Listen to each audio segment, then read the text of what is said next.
네, 안녕하세요. 주식은 역시 끼리끼리스의 기리십니다. 안녕하세요, 기리분들. 매일매일 주린이를 위한 5분 시황 정리. 오늘은 21년 10월 21일 목요일입니다. 같이 공부하시죠. 렛츠 기! 오늘 코스피와 코스닥은 조금 흐름이 좋지 않았습니다. 코스피는 마이너스 0.2%, 그 다음에 코스닥은 마이너스 0.8%로 코스닥이 특히 나쁜 흐름을 나타냈는데요. 아마도 2차전지에 관련된 기업들이 조금 큰 폭으로 빠졌기 때문에 그러한 영향이 있는 것으로 보입니다. 정확한 이유는 조금 뒤에 다루도록 할게요. 일단 기분들이 보시는 것처럼 처음에는 살짝 올라가나 싶더니 슬금슬금 빠지는 그러한 흐름을 나타냈습니다. 코스피, 코스닥 둘 다요. 그리고 그 와중에 상승 종목보다 하락 종목이 훨씬 더 많았기 때문에 2배 이상 많죠. 아마도 많은 기분들의 계좌가 조금은 푸르스름하지 않았을까 이러한 생각을 해봅니다. 그래서 오늘 장은 나빴습니다. 오늘의 매도는 보통이었습니다. 개인 1,500억 매도, 외국인 400억 매수, 기관은 1,200억 매수로 이 정도면 눈치 보기라고 볼 수 있겠죠. 그런데 그 와중에 연기금 400억 매도로 결국 또 매도라네요. 그리고 환율은 다시 조금 올랐습니다. 2.5원 상승. 그래서 1177.5원까지 올라왔습니다. 괜시리 여기서 조금 더 올라갈 것 같은 그러한 기분이 드는데 오늘 저녁 미국장이 어떤 식의 흐름을 나타내는지 꼼꼼하게 봐야 될 것 같습니다. 그리고 아시아 증시는 조금 특이했습니다. 니케이가 무려 마이너스 1.8% 하락, 상해종합은 보합, 항생은 0.8% 하락으로 나쁜 흐름을 나타내고 있습니다. 미국 선물지수도 마이너스 0.3% 하락 중. 그리고 오늘 우리 장이 조금 좋지 않았던 이유는 바로 이 뉴스 때문이라고 볼 수 있는데요. 오를 만큼 올랐나? 테슬라 LFP 배터리 소식에 2차전지주 급락. 최근 들어 기름들이 다들 알고 계실 거라고 생각합니다. 2차전지의 흐름이 좋았죠. 하지만 조금은 많이 오른 거 아닌가 이러한 생각도 해볼 수 있었습니다. 그런데 그 와중에 이 뉴스가 나오면서 오늘 주가가 조금 많이 하락했는데요. 어떠한 뉴스인지 빠르게 보도록 할게요. 테슬라의 LFP, 이거를 바로 리튬 인산철 배터리라고 합니다. 이제부터는 리튬 인산철을 사용하겠다는 그러한 언급에 2차전지 관련주가 급락을 했다고 하는데요. 자, 기리분들이 아시다시피 테슬라 같은 경우는 중국 시장에 가장 큰 공을 들이고 있습니다. 그런데 이 리튬 인산철 배터리는 중국에서 무려 95%나 생산을 하고 있죠. 그 말을 다시 말하자면 우리나라에서 만드는 배터리가 이제 테슬라에는 조금 사용되지 않겠구나 이러한 생각을 해볼 수 있다는 거겠죠. 그러다 보니 에코프로비엠 마이너스 8%, LNF 마이너스 6%, 천보 마이너스 3% 이런 식으로 2차전지에 관련된 기업들이 완전 폭격을 맞았습니다. 그런데 우리가 여기서 한 가지 질문할 수 있습니다. 왜 중국에서는 LFP를 만들고 그 다음에 우리나라는 NCA와 NCM을 만드는 거야? 참고로 NCM 배터리는 니켈, 코발트, 망간 배터리라고 생각하시면 될 것 같습니다. 자, 중국산 배터리와 우리나라의 배터리의 차이점이 무엇인가 그걸 봤더니 중국에서 많이 만들고 있는 리튬 인산철 배터리는 상대적으로 싸게 만들 수 있는 장점이 있습니다. 하지만 장점이 있으면 단점이 있겠죠. 그 단점이 뭔가 봤더니 에너지 밀집도가 낮기 때문에 장거리 주행에는 적합하지 않다며, 그리고 추운 날씨에 조금 취약하다는 그러한 단점도 있다고 하네요. 하지만 그럼에도 불구하고 최근 들어 원자재 가격이 엄청나게 오르지 않았겠습니까?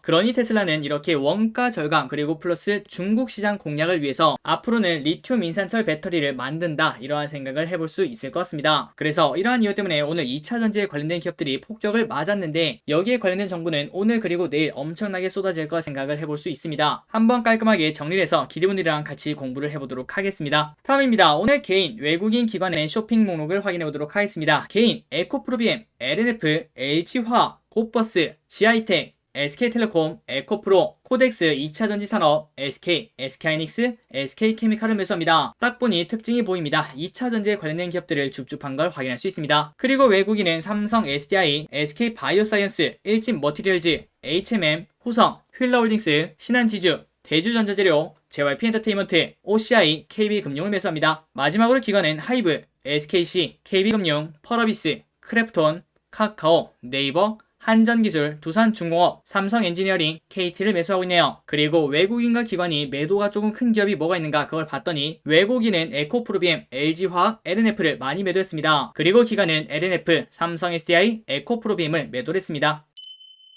다음으로 오늘의 키워드를 보도록 하겠습니다. 비트코인, 게임, 의류, 원자력. 비트코인이 갈수록 쭉쭉 올라가고 있습니다. 신고가를 돌파했죠. 그러다 보니 비덴트 16% 상승, 그리고 SBI 인베스트먼트도 10% 상승, 하나투자증권도 1% 상승으로 좋은 흐름을 보여줍니다. 다음 섹터는 게임을 보도록 하겠습니다. 요즘 들어 게임이 좋은 흐름을 나타냅니다. W게임즈 13% 상승, 펄어비스 12% 상승, 썬데이토즈 8.9% 상승, 위메이드 8.6% 상승. 쭉쭉 올라가는 걸 우리가 쉽게 확인할 수 있습니다. 그리고 오늘은 의류가 좋았습니다. FNF 2.8% 상승. 그리고 오늘 이러한 리포트 가 나왔네요. 3분기 역대 최고분기 영업이익 전망, 목표가를 25% 상승해서 100만원의 목표가를 책정했다고 합니다. 한번 관심 있으신 기분들은 참고하시면 좋을 것 같습니다. 그리고 이틀 전에 크게 빠졌던 휠러홀딩스 오늘 5%나 상승하며 좋은 흐름을 나타냅니다. 그리고 신성통상도 4% 상승, 더네이처홀딩스 6% 상승, 한섬 3% 상승, 자, 이렇게 오른 이유가 무엇인가 그걸 봤더니 일단 저 기릿의 개인적인 생각은 어제 우리가 공부하지 않았겠습니까? 패딩이 그렇게 많이 팔린다고 합니다. 그 이유는 바로 한파 때문이라고 볼 수 있겠죠. 그리고 위드 코로나도 진짜 코앞이라고 볼 수 있지 않겠습니까? 그러다 보니 이러한 기대감에 의류 관련주가 좋은 흐름을 나타낸 것 같습니다. 다음입니다. 오늘 원전이 좋았습니다. 두산중공업 아랍에미리트 연합의 바라카 원전 1호기 정비 사업을 수주를 했다고 합니다. 그래서 오늘 6%나 올랐네요. 그리고 똑같은 원전 섹터인 한신기계 13%나 상승합니다. 조단위 원전 해외 수주 계약 기대감 때문에 쭉쭉 올라가고 있다고 합니다. 그리고 한전기술 계속 좋은 흐름을 보여줍니다. 8% 상승, 한전 KPS 4.7% 상승. 여기서부터는 개별 종목을 보도록 하겠습니다. 오늘 누리호 5시에 발사 예정이라고 합니다. 그러다 보니 오늘 한국항공우주가 조금 꿈틀거린 걸 확인할 수 있고요. 과연 결과가 어떻게 나올지, 그리고 그 결과에 따라서 주가는 어떻게 움직일지 관심 있게 볼 필요가 있어 보입니다. 그리고 하나에어로스페이스 2.2% 상승, LIG 넥스원 0.7% 상승. 똑같은 우주 섹터라고 볼 수 있겠죠. 다음입니다. 하이브 3.4% 상승으로 지속적으로 좋은 흐름을 보여줍니다. 최근 들어 엔터주가 연일 강세를 보여주고 있는데요. 그 이유가 뭔가 봤더니 일단은 오프라인 콘서트 재개, 그리고 플러스 메타버스 위드 코로나를 업고 주가가 좋은 흐름을 나타내고 있다고 합니다. JYP도 오늘 1.3% 상승, YG는 살짝 빠졌습니다. 0.3% 하락. 그런데 이 두 개의 차트를 보니까 둘 다 올라가는 차트라는 걸 생각을 해볼 수 있겠죠. 그 반면 오늘 SM은 3%나 하락했습니다. 그 이유가 뭔가 그걸 봤더니 CJ ENM이 SM을 인수한다 이런 뉴스가 나왔는데 갑자기 또 인수가 결정된 바 없다 이런 뉴스가 나왔죠. 그래서 요즘은 뉴스도 돌다리를 두드려보는 그러한 심적으로 한 번 더 확인을 해봐야 될 것 같습니다. 그리고 금리 상승에 관련된 기업들이 계속 좋은 흐름을 나타냅니다. 메리츠화재 0.6% 상승, 한국금융지주 2.5% 상승, 우리금융지주 1% 상승, KTB투자증권 4.5% 상승, SK증권 2% 상승. 그리고 이렇게 금융에 관련된 기업들은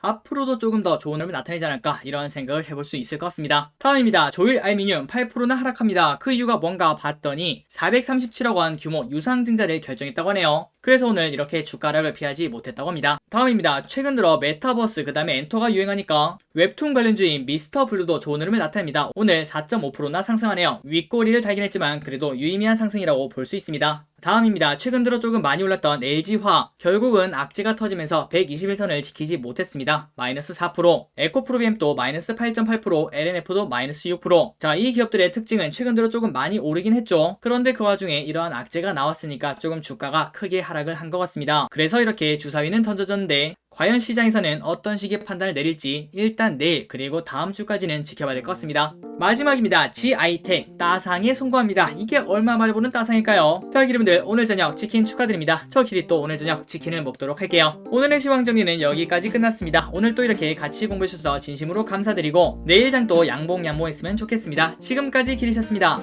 빠이요.